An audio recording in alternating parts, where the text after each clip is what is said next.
ఓం గం గణపతయే నమః. స్వర్ణలక్ష్మి నమస్తే అస్తు. పరబ్రహ్మ స్వరూపిణి రాజ్యం దేహి ధనం దేహి సర్వకామాంచ దేహి మే. గణపతి మనందరికీ మంచి బుద్ధిని సిద్ధిని సక్సెస్ని ఇవ్వాలని చెప్పేసి కోరుకుంటూ, స్వర్ణలక్ష్మి అమ్మవారు మన అందరికీ చక్కగా బ్రహ్మ జ్ఞానాన్ని కలిగించాలని, తద్వారా మనం ప్రతిదాన్ని శోభాయమానంగా చూస్తూ ఎప్పుడు మనకి దుఃఖం అనేది లేకుండా ఉండాలని చెప్పేసి, ఇప్పుడు ఆనందభరితంగా ఉండాలని చెప్పేసి అమ్మవారిని కోరుకుంటూ, అమ్మవారిని అలానే మనందరికీ చక్కగా సమృద్ధిగా ధనాన్ని ఇవ్వాలని చెప్పేసి, భాగ్యాన్ని ఇవ్వాలని చెప్పేసి కోరుకుంటూ, అంతేకాకుండా మనందరికీ రాజ్యం ఖచ్చితంగా ఒక అథారిటీ, పవరు, స్టేటస్, ఒక దర్పం అవన్నీ మనకు అమ్మవారు ఇవ్వాలని చెప్పేసి కోరుకుంటూ, వీటితో పాటుగా సర్వకామార్థ సిద్ధి, మన మనసులో అనుకున్న ముఖ్యమైన కోరికలన్నీ చక్కగా నెరవేరాలని చెప్పేసి అమ్మవారిని మనం కోరుకుందాం. సో మనం జులై మంత్ రాశి ఫలాల గురించి మాట్లాడుకుంటున్నాం కాబట్టి, జులై మంత్ చాలా ముఖ్యమైన అనేక రకాలైన విశిష్టతతో కూడుకొని ఉంది. ఇందులో మనం కొన్ని ముఖ్యంగా చర్చించుకుందాం. ఒకటి, ఈ మాసం వచ్చేటప్పటికి ఫస్ట్ 15 డేస్ నిజ జ్యేష్ఠ మాసంతో ఉంటుంది, తర్వాత ఆషాఢ మాసంతో ఉంటుంది.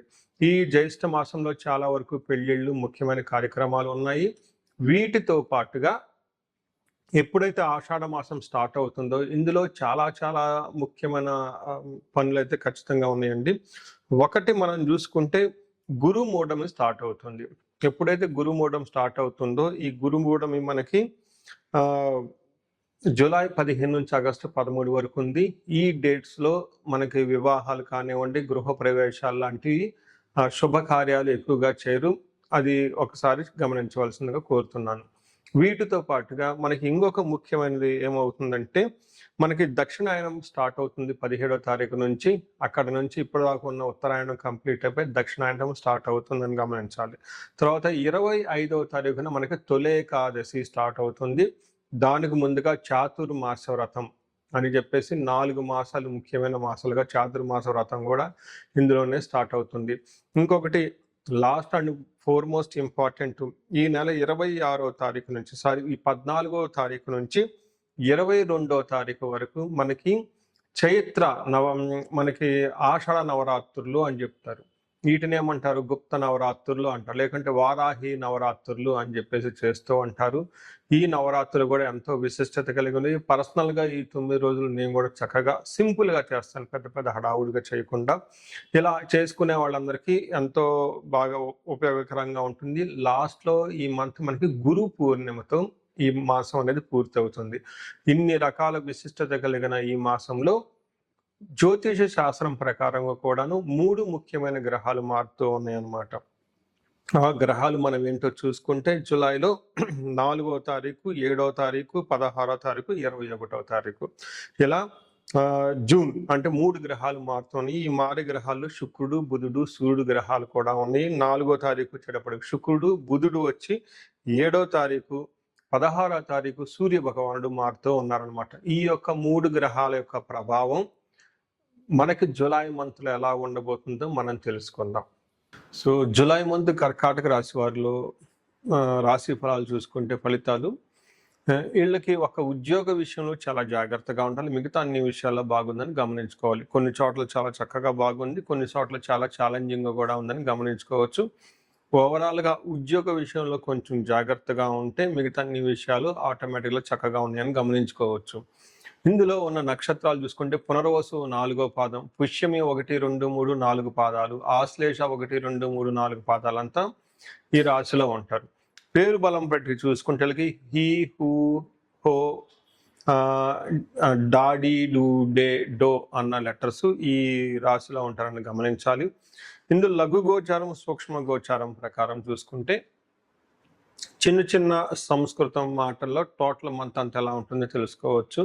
అందులో భాగంగా వీళ్ళకి స్థాన నాశనం, భూలాభం, పరాభవం, విత్త సిద్ధిం అని చెప్తారు. అంటే వీళ్ళకి స్థాన నాశనం, ఉన్న పొజిషన్ని కోల్పోయే అవకాశం ఎక్కువగా ఉంటుంది. పర్టికులర్గా ఏం చెప్తాను, ఉద్యోగం, ఓకే, కెరియర్లో కొంచెం అప్స్ అండ్ డౌన్స్ ఉంటాయని గమనించుకోవాలి. అయితే భూలాభం, రియల్ ఎస్టేట్లో ఎవరైతే ఉంటారో, కొత్తగా ఇల్లు కొనుక్కోవాలనుకుంటారో, లేదంటే అగ్రికల్చరల్ ఎవరైనా సరే భూమికి సంబంధించిన లావాదేవీల్లో చాలా అనుకూలంగా ఉంటుందని గమనించుకోవచ్చు.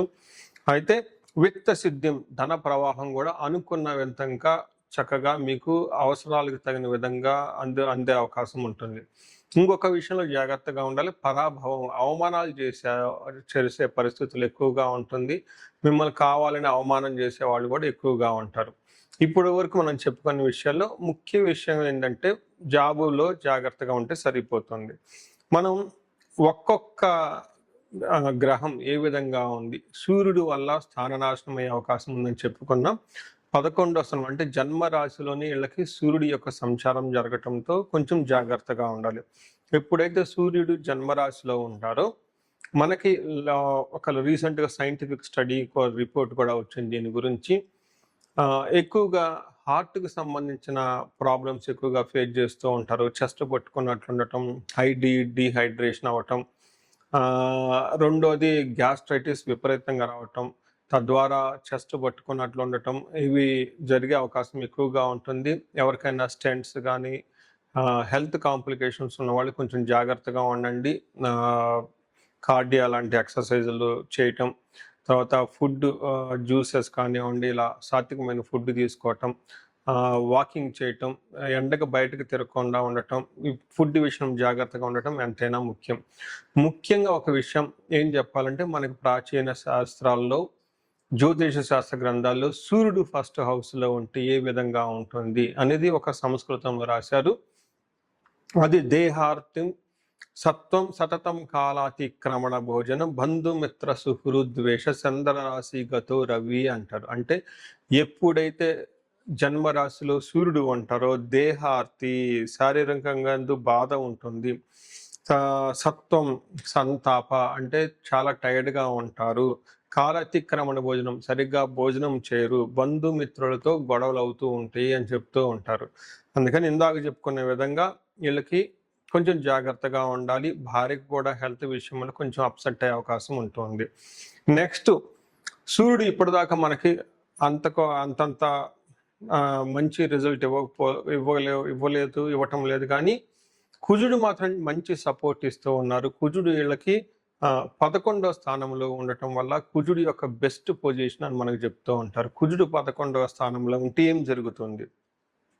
అన్ని విధాల బాగుంటుంది, మంచి సపోర్ట్ ఇస్తూ ఉంటారు. ఆరోగ్యం, అర్ధలాభం చ సంతోషం, వస్త్రలాభకృత్ యత్న కార్యానుకూలత్వం, ధైర్యం ఏకాదశి గతే కుజ అని చెప్తారు. అంటే 11వ స్థానంలో ఎప్పుడైతే కుజుడు ఉంటారు వీళ్ళకి ఆరోగ్యం బాగుంటుంది, అర్ధలాభం బాగుంటుంది, సంతోషం ఉంటారు. యత్న కార్యానుకూలత్వం, ఏదైనా ప్రయత్నం చేస్తే అంత అనుకూలంగా ఉంటుందని మనకు చెప్పడం జరుగుతూ ఉంటుంది. ధన ప్రవాహం కూడా వచ్చే అవకాశం ఉంటుంది. గుర్తు పెట్టుకోండి, ధనం వస్తుంది, ఉన్న ధనం పోయే అవకాశం కూడా ఎక్కువగా ఉంటుందని గమనించాలి. సో ఈ ప్రకారంగా చూసుకుంటే కుజుడు చక్కగా సపోర్ట్ ఇస్తూ ఉన్నారు. అగైన్ 12వ స్థానంలో బుధుడు ఉండటం వల్ల ఉద్యోగంలో కొంచెం భేదాభిప్రాయాలు వచ్చే అవకాశం ఉంటుంది. ఇంటిలో గొడవలే అవకాశం ఎక్కువగా ఉంటుందని తెలుసుకోవాలి. అయితే అగైన్ శుక్రుడు వీళ్ళకి 2వ స్థానంలో ఉండి విశేషమైన యోగ్యతను ఇస్తూ ఉన్నాడు. అంటే ఇప్పటి వరకు సూర్యుడు అంత అనుకూలంగా లేకపోయినా, బుధుడు అంత అనుకూలంగా లేకపోయినా, కుజుడు శుక్రుడు చక్కగా బాగా కలిసి అనుకూలంగా ఉన్నారు ఈ జాతకస్తులకి అని చెప్పుకోవచ్చు. వీళ్ళకి 2వ స్థానంలో శుక్రుడు ఉంటే ఏమవుతుంది? మనకి సంస్కృతంలో ఒక చిన్న శ్లోకంలో వివరించడం జరిగింది మహర్షులు. కుటుంబ సౌఖ్యం ఆరోగ్యం శ్రీ సల్లాభం యశత్కరం దేహ సౌఖ్యం వస్త్రలాభం ద్వితీయ స్థానికే భృగునందనే అని చెప్తారు. అంటే 2వ స్థానంలో ఎప్పుడైతే శుక్రుడు ఉంటారో ఏం జరుగుతూ ఉంటుంది? ఆరోగ్యం బాగుంటుంది, కుటుంబంలో సౌఖ్యంగా ఉంటారు, స్త్రీలతో చక్కగా కలిసి ఆహ్లాదకరంగా గడుపుతూ ఉంటారు.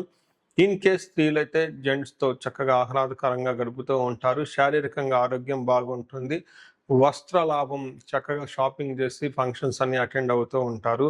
టయానికి ఫుడ్ తిని మంచి ఫుడ్ తినే అవకాశం కూడా వీళ్ళకి రాసి వాళ్ళకు ఉందని తెలుసుకోవాలి. ఇవి అంతా మనకి 4 గ్రహాల వల్ల ఈ మనకి జులై మంత్లో ఎలా ఉందో ఇప్పటిదాకా మాట్లాడుకున్నాం. అయితే ఇంకొక విషయం గమనించుకోవాలి, ఇందులో ఉన్న నక్షత్రాలు చూసి నక్షత్రాల వారికి కూడా మనకి రిజల్ట్ ఎలా ఉంటుందో తెలుసుకోవచ్చు. పునర్వసు నక్షత్రం వాళ్ళకి అన్ని నక్షత్రాలతో కంపేర్ చేస్తే చాలా బాగుందని తెలుసుకోవచ్చు. వీళ్ళకి పునర్వసు నక్షత్రం వాళ్ళకి క్షేమంగా ఉంటారు, సంపదలు ఉంటుంది, ఐశ్వర్యం ఉంటుంది, ధనలాభం ఉంటుంది, అంతా చక్కగా ఉంది. అయితే అనుకున్న విషయం ఒక విషయంలో మధ్యలో గ్యాప్ రావటంతో ఆగిపోయేసి మృత్యు భయం, అయ్యో మనం అనుకున్న పని జరగలేదే, తద్వారా అసలు మళ్ళీ ఫ్యూచర్లో ఎలాంటి చేయగలుగుతామా లేదా, ఫ్యూచర్లో ఉంటామా లేదా అని ఒక భయపడే సిచ్యువేషన్స్ వీళ్ళకి ఎక్కువగా ఉంటుంది. కాబట్టి ఒక్కసారి ఇండివిజువల్గా జాతకం చూపించుకోవడం కూడా చాలా ఇంపార్టెంట్. పుష్మి నక్షత్రం వాళ్ళకి సౌఖ్యంగా ఉంటారు, క్షేమంగా ఉంటారు, ధనలాభం ఉంటుంది. వీళ్ళకు కూడాను అనుకున్న పని కాకుండా తద్వారా మృత్యు భయం, భయపడే అవకాశం ఎక్కువగా ఉంటుంది. ఆశ్లేష నక్షత్రం వాళ్ళకి చాలా బాగుంది, వీళ్ళకి లాభం ఉంది, క్షేమంగా ఉంది, సౌఖ్యంగా ఉంది, మృష్టాన్న భోజనం ఉంది. అన్ని 3 నక్షత్రాలతో కంపేర్ చేస్తే ఆశ్లేష నక్షత్రం వాళ్ళకి బాగుంది. అయితే వీళ్ళకి మృత్యు లాభం, మృత్యు భయం అని చెప్తారు. అంటే ఇక్కడ మృత్యు అంటే ఆగిపోవటం అని దాని మీనింగ్. అంటే వీళ్ళు చేస్తున్న బిజినెస్ కానివ్వండి, లేదంటే పనుల్లో ఎక్కడో ఒక చోట బ్రేక్ వచ్చేస్తుంది, తద్వారా వీళ్ళు భయపడుతూ కూర్చుంటారు. అయ్యో ఏమవుతుంది ఫ్యూచర్లో, అసలు మళ్ళీ ముందుకెళ్తామా లేదా, ఏంటి పూర్వ వైభవం మళ్ళీ తిరిగి వస్తుందా, ఎలా వెళ్తే బాగుంటుందని ఆలోచిస్తూ భయపడే అవకాశం కూడా ఎక్కువగా ఉంటుందని గమనించాలి.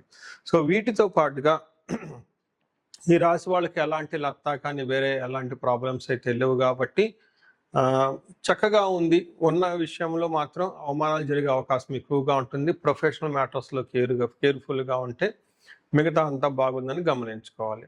సో ఈ రాశి వాళ్ళు ఇండివిజువల్గా ఏదైనా పరిహారం చేయదలుచుకుంటే ఒక్కసారి వీళ్ళకి మహన్యాసంతో కూడిన ఏకాదశ రుద్రాభిషేకం చేయించుకున్నా, లేదంటే మన్యుపాశుపత అభిషేకం చేయించుకున్నా చక్కగా ఉద్యోగంలో కూడా ఉన్నతంగా రాణించే అవకాశం ఎక్కువగా ఉంటుంది. ఆదిత్య హృదయ స్తోత్రం చదవటంతో పాటుగా హనుమాన్ కార్యసిద్ధి మంత్రం అని ఉంటుంది. ఈ రెండిటి కాంబినేషన్ చదివితే ఇంకా చాలా బాగుంటుంది. సో ఈ పరిహారాలు చేసుకొని ఐశ్వర్యాలతో చక్కగా ఉండాలని చెప్పేసి నేను కోరుకుంటున్నాను.